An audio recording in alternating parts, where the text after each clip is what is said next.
18वीं सदी में France Europe का एक शक्तिशाली देश था।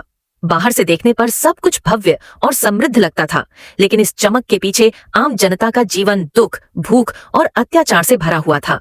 फ्रांस में उस समय राजा लुई 16वें का शासन था। राजा और उनके दरबार के लोग ऐशो आराम की जिंदगी जीते थे, जबकि देश की अधिकांश जनता रोजमर्रा की जरूरतों के लिए संघर्ष कर रही थी। उस समय फ्रांस का समाज 3 वर्गों में बंटा हुआ था। पहले वर्ग में पादरी वर्ग के लोग थे, जिनका संबंध चर्च से था। इनके पास बहुत धन और जमीन थी, फिर भी इन्हें कोई कर नहीं देना पड़ता था। दूसरे वर्ग में सामंत और अमीर जमींदार आते थे, जो शासन में ऊंचे पदों पर थे और कर से मुक्त थे। तीसरे वर्ग में किसान, मजदूर, कारीगर और छोटे व्यापारी शामिल थे। यह वर्ग आबादी का सबसे बड़ा हिस्सा था, लेकिन सारे कर इन्हीं से वसूले जाते थे। इन्हें न तो सम्मान मिलता था और न ही अधिकार। देश की आर्थिक स्थिति भी बहुत खराब हो चुकी थी। लगातार युद्धों और अमेरिका की स्वतंत्रता में मदद करने के कारण फ्रांस पर भारी कर्ज चढ़ गया था। इस कर्ज को चुकाने के लिए सरकार ने कर बढ़ा दिए, जिसका पूरा बोझ तीसरे वर्ग पर पड़ा। अनाज की कमी हो गई थी, रोटी महंगी हो गई थी और कई लोगों को भरपेट खाना भी नसीब नहीं होता था। भूख और गरीबी ने जनता को भीतर से तोड़ दिया था।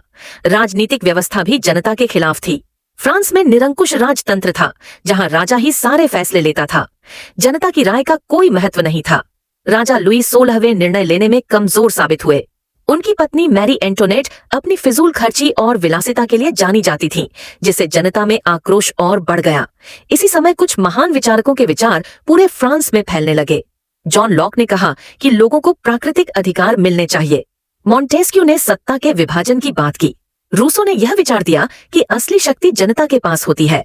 इन विचारों ने लोगों को सोचने पर मजबूर कर दिया और उनके मन में बदलाव की इच्छा जाग उठी। आर्थिक संकट के कारण राजा ने 1789 में एस्टेट्स जनरल की बैठक बुलाई। इस बैठक में तीनों वर्गों के प्रतिनिधि शामिल हुए, लेकिन मतदान की व्यवस्था ऐसी थी कि तीसरे वर्ग की आवाज दबा दी गई। इससे नाराज होकर तीसरे वर्ग के प्रतिनिधियों ने खुद को नेशनल असेंबली घोषित कर दिया और एक नए संविधान के निर्माण की शपथ ली। जनता का गुस्सा अब सड़कों पर दिखने लगा था। 14 जुलाई 1789 को पेरिस की जनता ने बास्तील के किले पर धावा बोल दिया। बास्तील वह जेल थी जो निरंकुश शासन और अत्याचार का प्रतीक मानी जाती थी। किले के गिरते ही यह साफ हो गया कि अब फ्रांस में बदलाव होकर रहेगा। यही घटना फ्रांसीसी क्रांति की शुरुआत मानी जाती है। इसके बाद घटनाएं तेजी से बदलने लगीं। 1791 में फ्रांस का पहला संविधान बना, जिसमें राजा की शक्तियों को सीमित कर दिया गया, लेकिन जनता इससे संतुष्ट नहीं थी। 1792 में राजतंत्र को पूरी तरह समाप्त कर दिया गया और फ्रांस को गणराज्य घोषित कर दिया गया। 1793 में राजा लुई 16वें पर देशद्रोह का आरोप लगाया गया और उन्हें गिलोटिन मशीन से फांसी दे दी गई। यह यूरोप के इतिहास की एक बड़ी घटना थी, क्योंकि पहली बार किसी राजा को जनता ने सजा दी थी। इसके बाद रोबेस्पियर के नेतृत्व में आतंक का शासन चला, जिसमें हजारों लोगों को दुश्मन मानकर मौत के घाट उतार दिया गया। अंततः 1794 में रोबेस्पियर का भी पतन हो गया।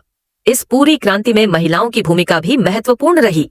उन्होंने रोटी की मांग को लेकर मार्च किए, सभाओं में भाग लिया और अपने अधिकारों के लिए आवाज उठाई।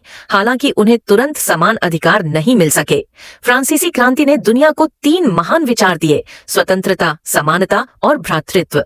इस क्रांति ने यह साबित कर दिया कि जब जनता एकजुट होकर अन्याय के खिलाफ खड़ी होती है, तो सबसे बड़ी सत्ता भी टिक नहीं पाती।